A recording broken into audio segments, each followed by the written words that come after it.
Good afternoon. I'm just having a laugh. It's been a while since I've did a mushroom world video, and I think now is an appropriate time to get mushroom world number however many it is, and we'll speak about the current situation, and we all know what that is, or what it should be, but we'll get into a few things. So I'm coming up to my wee spot. I've not been up here for a wee while due to various commitments and other things which I'll not go into, but I don't know what's going to come out because these are all off the cuff, nothing's pre-planned, so we'll get talking. Here we go.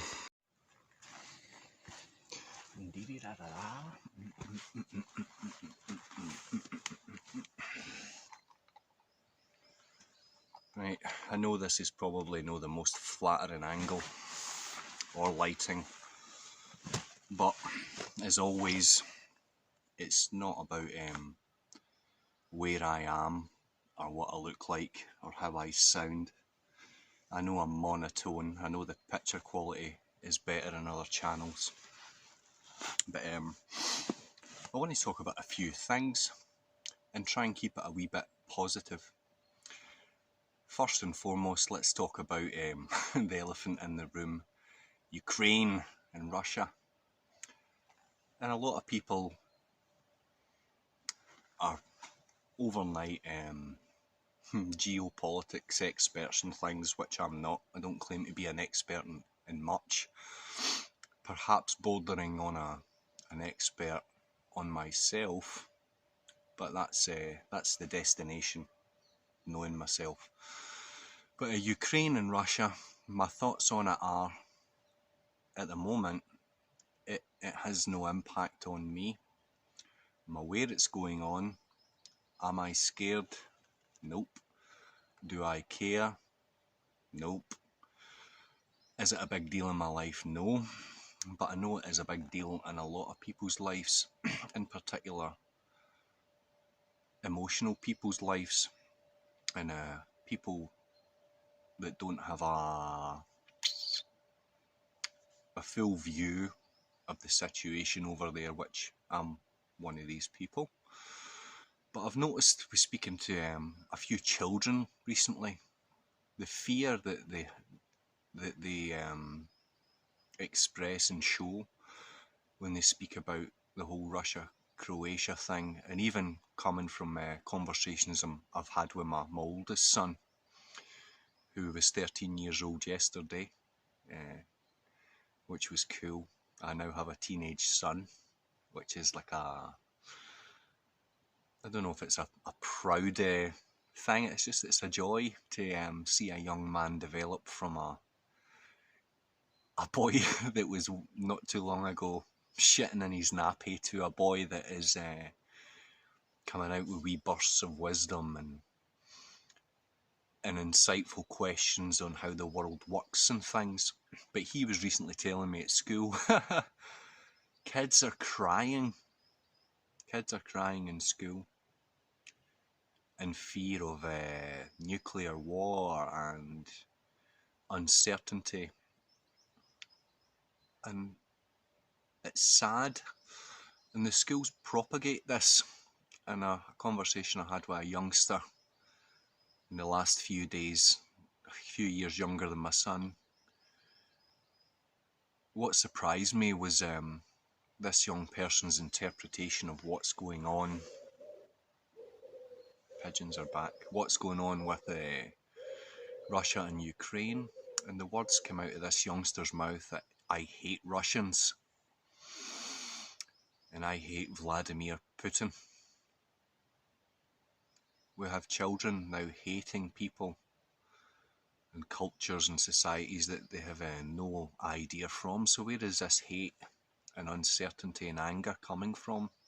It's obviously coming from society, and more locally their parents' worldviews and lack of understanding.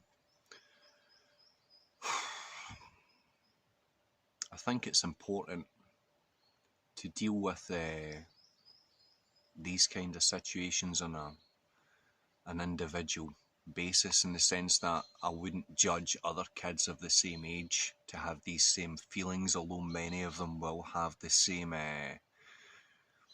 uncertainty, fear and anger as this 9 or 10-year-old. But what can we do about this? If we get a basic understanding of what's going on and understand that there's things that we don't know, and it's all right not to know things, there's lots of things I don't know about, but get a conversation with the child to understand that what appears to be happening over there is over there, it's not here. It may come here, it may not, but whilst it's not, if you live in the mind, if you live in thoughts, you're going to be deceived, and it's going to cause you a lot of uncertainty, which is going to spill out into relationships and your day-to-day life. But as far as Ukraine and Russia goes, that's as much as I think about it, or I do look into various opinions on the thing, and I've got my own opinions of it.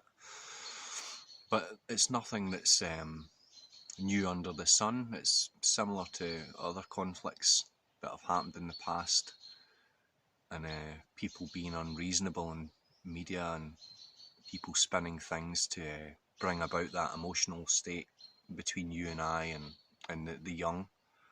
Because emotional people and frightened people and people without understanding, they're looking for someone to give them the answer. They're looking for hope. Whether they know it or not, they're looking for peace with a situation. So we must have conversations, logical conversations, unprejudiced, unbiased, factual, logical conversations, and that will bring them a bit closer to peace and take them out of the hell that they're living in. Because when a young child is crying in school because they fear a nuclear war, or they're saying they hate this country or that country or this man or this woman, they are living in hell. And if people realise that their children are living in hell, they'd perhaps be motivated to do something about that. But as far as Ukraine goes, that's all I want to talk about just now. Because I believe, or if I see that it's event after event after event to create uncertainty, and that living hell straight on the back of the pandemic that did not happen. It's like 1 minute every news station, mainstream media news, and every talking head on the internet, and everyone has an opinion on COVID. 99.9% of them wrong. There's only a few people that stuck by their guns and dismissed the whole virus myth in great detail to face rejection on their plausible opinion, factual opinion and logical opinion and observations on what's going on. But why are people so easy to forget? That's the question that I want to ponder today. And like I said, I've not really had the time to reflect on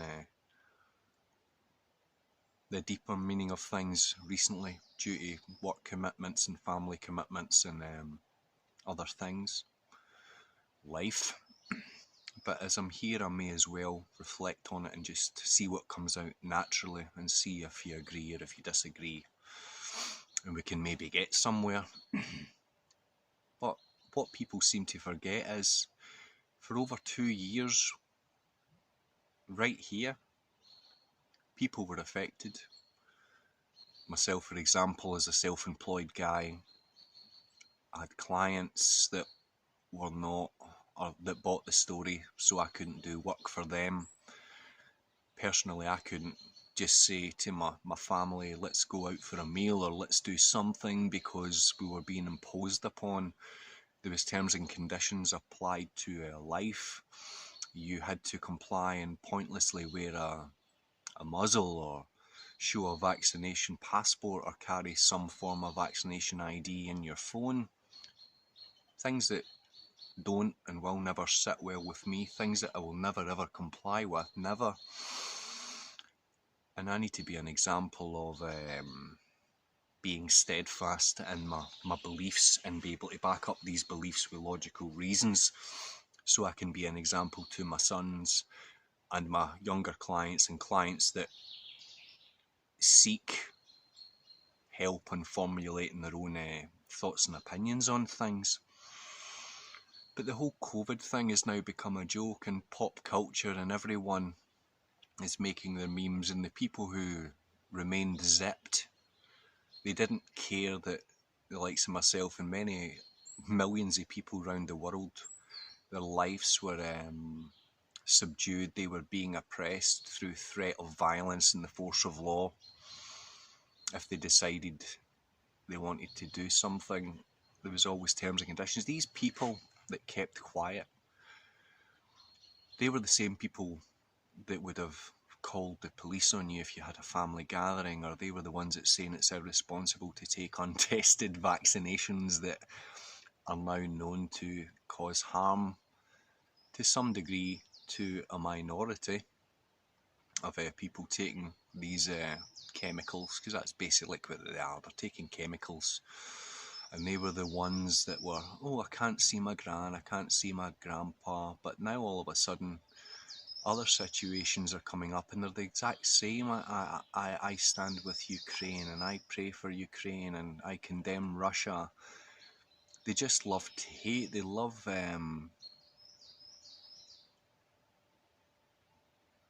pointing out that as long as their life isn't affected, or as long as they feel they're doing what's right, if you're not doing what they're doing, you're some sort of subhuman and you deserve what you get. Which is completely inhuman. Hence why these people are human beings and not human. But yep, people have short memories. They've forgotten the injustice and the harm that was caused to many individuals and stuff, whether it be financial or psychological, or within relationships over the past 2 years. They don't and never will care about other people. What they care about themselves, and that they are victims, when really it's not the case. These people that claim to be victims, they are the problem. They are the ones conforming. They are the ones going along with whatever is pop culture, because they have no capacity to formulate their own observations. And when they form thoughts, they believe these thoughts are their own. If you go back to the beginning of the coronavirus, you had 9 out of 10 people saying everyone should be locked down, everyone should be masked up, nobody should be socialising, yada yada yada. None of these thoughts were their own. They were coming externally via the media or via friends that didn't understand what was going on and things. And it's led me to a point where I now look at the world 2 years down the line as a completely different place. I used to have a more optimistic outlook on society as a whole. I still love life, and I still, even with the last 2 years, I've had peace with what's going on because I understand it. But I've came to the realisation that 90% of people are walking dead. They have no capacity for original thought and deductive reasoning and seeing the world, or even locally, seeing what's going on in their communities and their families with logical minds. Are illogical people, which is a bit sobering when you realise there's only a small percentage of people that you can really engage in.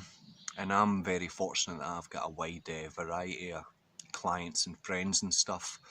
Even today I was with a client, and I don't claim to know everything, but a lot of my clients, they'll give me problems, and generally 90% of the time I've either had that experience or someone's told me about an experience they had and they overcame it, so I can share that information with them in my wee community of friends and clients. But the other day, what day are we on? Tuesday. It was yesterday. I came across a unique situation where I hadn't had the experience, and I didn't have a client that had told me a similar situation that they overcame. So I felt at a bit of a loss, and I spoke with this client about the situation. So today when I came to a client, him and I were speaking about this situation, and I was explaining to him that it's unique for me and what's his thoughts on the scenario that happened. So that appointment that would generally take an hour turned into 2 of real reflecting on the situation, our observations, our thinking on the matter. And that 2 hours could have quite easily become 6 hours.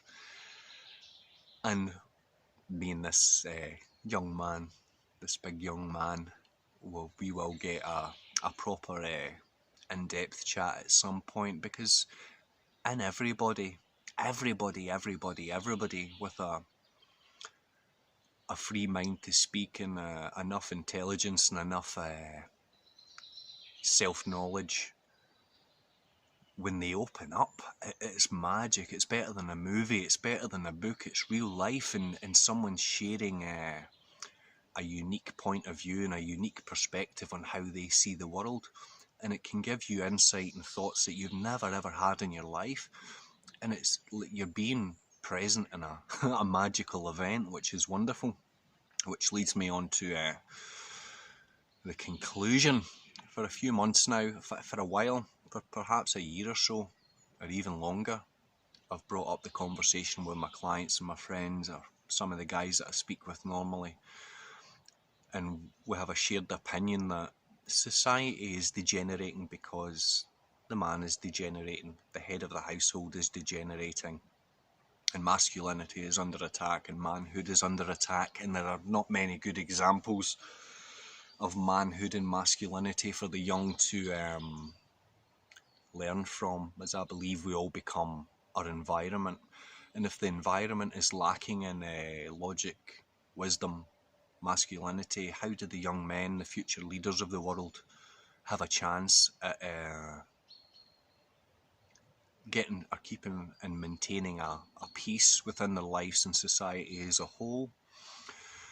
So I've suggested to a few guys who have said they would be quite interested that when all the restrictions are lifted, because in order to have gatherings and things, there is still formal and legal pressure on groups if they want to hold meetings or engagements within certain arenas, venues, that everyone has to be distanced, everyone has to be masked. But hopefully soon these legal sanctions at the force of law, which is inevitably the point of a gun, will be lifted.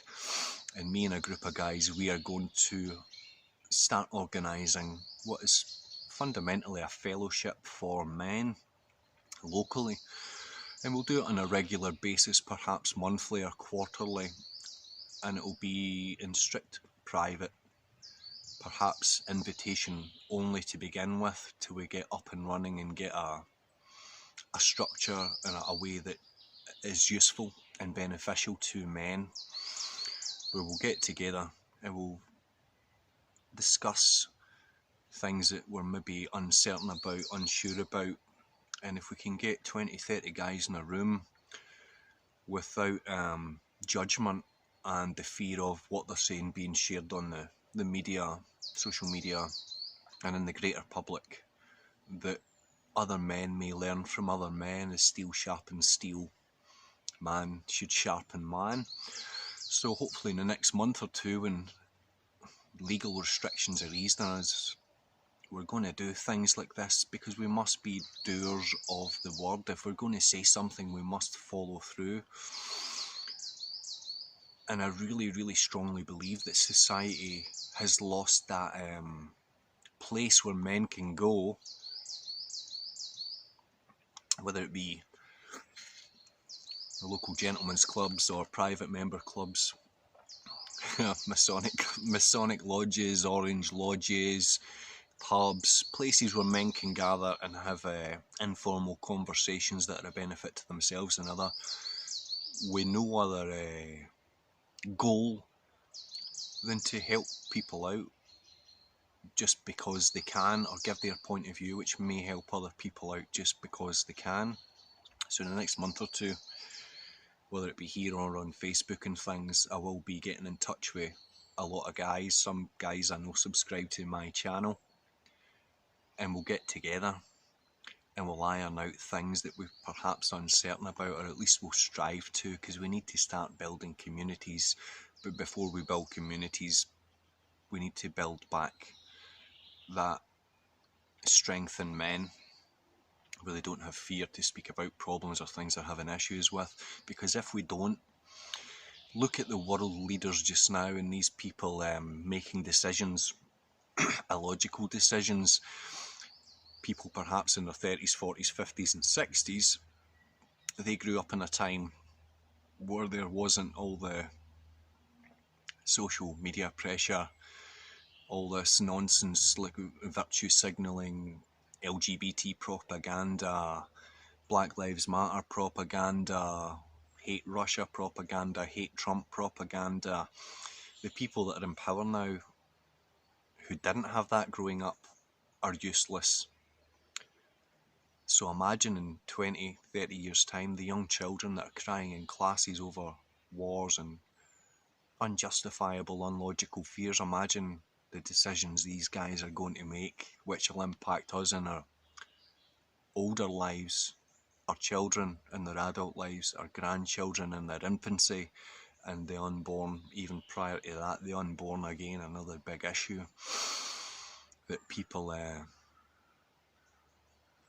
don't have any reverence for life anymore, which is becoming quite apparent within society. The idea of killing an unborn child in the womb is almost as much a second thought of discarding half a meal. It's just that things that are mystical and magical and spiritual are pushed aside for more material, worthless goals. So we are going to do something about that. Me and a group of good men are going to do something about that with aim to help other people. So think of I've rambled on. I don't really remember what's come out. I will elaborate on things if I feel the need to when I watch it back.